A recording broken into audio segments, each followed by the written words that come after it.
Entraron en Capernaum y tan pronto como llegó el sábado, Jesús fue a la sinagoga y se puso a enseñar. La gente se asombraba de su enseñanza, porque la impartía como quien tiene autoridad, y no como los maestros de la ley.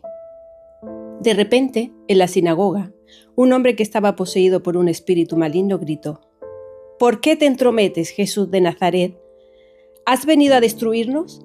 Yo sé quién eres tú, el Santo de Dios». «¡Cállate!», lo reprendió Jesús. «¡Sal de ese hombre!». Entonces el espíritu maligno sacudió al hombre violentamente y salió de él dando un alarido. Todos se quedaron tan asustados que se preguntaban unos a otros: «¿Qué es eso? ¿Una enseñanza nueva? Pues lo hace con autoridad. Les da órdenes incluso a los espíritus malignos y le obedecen». Como resultado, su fama se extendió rápidamente por toda la región de Galilea. Extraordinario el pasaje de las Escrituras que acabamos de leer en el libro, en el Evangelio de Marcos, capítulo 1. Y me surgen preguntas, y te hago preguntas. Mira, ¿alguna vez has escuchado a alguien hablar y has sentido que sus palabras tenían verdadero peso? ¿O has conocido a personas que hablan mucho pero viven poco? ¿O te has sentido atrapado por pensamientos, miedos o luchas internas que parecen dominar tu vida? En el Evangelio de Marcos, en el capítulo 1, encontramos una escena que realmente es impactante. Jesús entra en una sinagoga cualquiera, en un sábado cualquiera, pero después de ese día, nada volvió a ser igual. La gente quedó sorprendida, los demonios temblaron y la fama de Jesús comenzó a extenderse por toda Galilea. ¿Por qué? Bueno, porque cuando Jesús habla, no solo informa, sino que Jesús con sus palabras transforma. ¡Wow! Entraron en Capernaum, dice, y tan pronto como llegó el sábado, Jesús fue a la sinagoga y se puso a enseñar. Jesús no perdió el tiempo. Fue decidido, no llegó a observar, ni siquiera llegó para impresionar, llegó para cumplir su propósito. Y mientras muchos esperan el momento perfecto, Jesús comienza a actuar inmediatamente. Y esto me lleva a una reflexión, ¿verdad? ¿Verdad que hay personas que llevan años escuchando mensajes, pero nunca dan pasos? Saben qué deben de hacer, pero siguen, de alguna manera, paralizados. Jesús nos enseña algo poderoso, y es que el propósito no se descubre quedándose quieto, sino caminando en obediencia. Por tanto, quédate con esto. La autoridad espiritual crece cuando dejamos de aplazar la obediencia. Ahora, si te fijas en este pasaje, leemos que la gente se sorprendía, se asombraba de su enseñanza, porque la impartía como quien tenía autoridad. Los maestros de la ley repetían información, pero Jesucristo transmitía vida. Había algo diferente en él. Sus palabras no eran teoría, no eran discursos vacíos. Lo que decía estaba realmente respaldado por quién era. Era coherente lo que decía con su identidad. Y hoy vivimos rodeados de opiniones.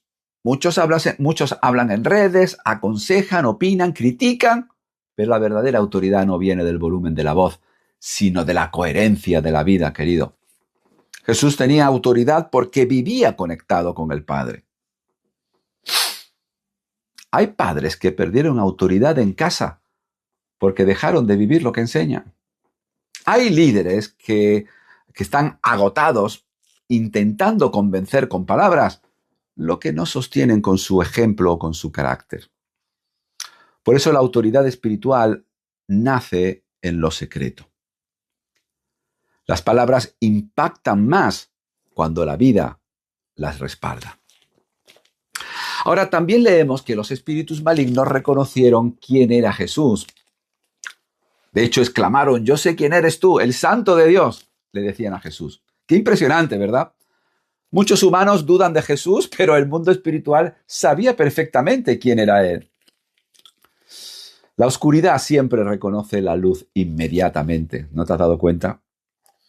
Y el problema de muchas personas hoy no es falta de información sobre Jesús, es falta de rendición. Puedes conocer, incluso memorizar muchos versículos y aún así vivir esclavo del miedo, del orgullo y de la ansiedad, incluso del pecado. Jesús no vino solamente para ser admirado, vino para liberar. Así que, queridos, queridas, si hay luchas internas que no se resuelven solo con la fuerza de voluntad, necesitamos permitir que Cristo gobierne las áreas oscuras de nuestra vida. Quédate con esto. Lo que no entregas a Jesús terminará dominándote. Apúntalo. Y seguimos, porque dice que Jesús reprendió al espíritu y el hombre fue libre. Cállate, sal de ese hombre, dijo Jesús directamente a los espíritus malignos. Jesús no negoció con ellos, no debatió con los espíritus, no hizo un espectáculo de todo esto, simplemente habló y el mal obedeció.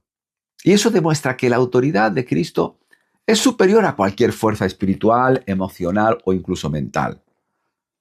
A veces creemos que ciertas cadenas nunca cambiarán. El típico yo siempre fui así, o nunca voy a superar esto o aquello, mi familia siempre vivió igual. Pero Jesús tiene autoridad para romper ciclos. Querido, querida, Él puede traer libertad. Libertad donde hay miedo, libertad donde hay culpa, libertad donde hay opresión, donde hay pensamientos destructivos. Quédate con esta idea. La voz de Jesús sigue teniendo poder para liberar vidas hoy y ahora. Y estamos cerrando este pasaje donde la gente queda impactada. Dice, ¿qué es esto? Una enseñanza nueva. Cuando Jesús aparece, de verdad, algo cambia. La gente no solo escuchó un sermón, presenció una realidad espiritual. El Evangelio nunca fue diseñado para ser solo información religiosa. El Evangelio fue diseñado para ser un poder transformador en la vida de las personas. Nuestra generación, créeme, no necesita más discursos vacíos, necesita volver a encontrarse con Jesús. No solo con religión, no solo con costumbres, sino con el Cristo vivo que enseña con autoridad y transforma corazones. Para terminar, quiero decirte que la gran pregunta en este pasaje no es solamente quién es Jesús. La verdadera pregunta es, ¿qué autoridad tiene Jesús sobre mi vida? Y esa es la pregunta poderosa que tenemos que reflexionar y responder. Porque sí, a Jesús puedes admirarlo, a Jesús puedes escucharlo, incluso hablar de Él, y aún así seguir viviendo atado. Pero cuando le entregas el control, entonces el miedo empieza a perder fuerza, la oscuridad retrocede y comenzamos una nueva transformación real. Así que para terminar te desafío. Hoy Jesús sigue entrando en sinagogas modernas, hogares, corazones, relaciones. Sigue entrando en mentes y sigue haciendo la misma pregunta silenciosa. ¿Me dejarás tomar autoridad en tu vida? Porque donde Jesús gobierna, querido, querida, la libertad comienza. Espero que te ayude. Dale a me gusta, por favor, y ayúdame suscribiéndote al canal si aún no lo has hecho. Gracias, hasta el próximo vídeo, en el que seguimos analizando la Biblia paso a paso, versículo a versículo, capítulo a capítulo. Un abrazo.